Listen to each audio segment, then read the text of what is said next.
Ирритатор. Ирритатор. Ирритатор от латинского irritator, что значит причиняющий беспокойство. Это самый маленький представитель спинозаврид, живший в меловом около 110-100 миллионов лет назад. Впервые останки ирритатора были найдены в Южной Америке, в Бразилии. Однако в научных кругах нет единого мнения, кому принадлежат останки называемого ящера.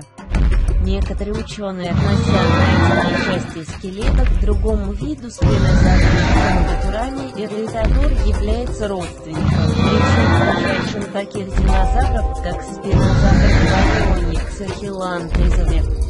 Ирритатор напоминал Барионикса, но был меньше по размеру, так же как и у других животных этого вида, ирритатора напоминала крокодилию. Этот хищный ящер был длиной до 8 метров, 13 высота его составляла около головы.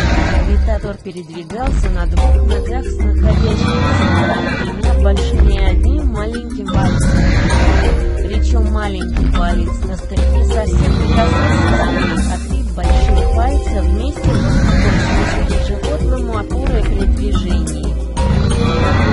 Представители этого семейства в палых лапах ирритатора находился длинный седловидный коготь.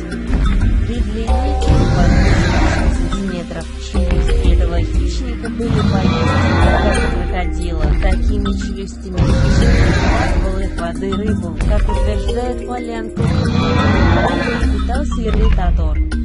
Как считают некоторые ученые, на голове хищного ирритатора был помимо надбровных гребней еще и нарост для привлечения самых брачных период.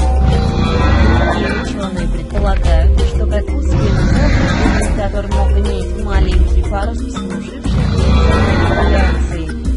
Ирритатор обитал как на земле, так и в воде, кроме рыбы. Хищник питался птерозавров, а также маленькими динозаврами.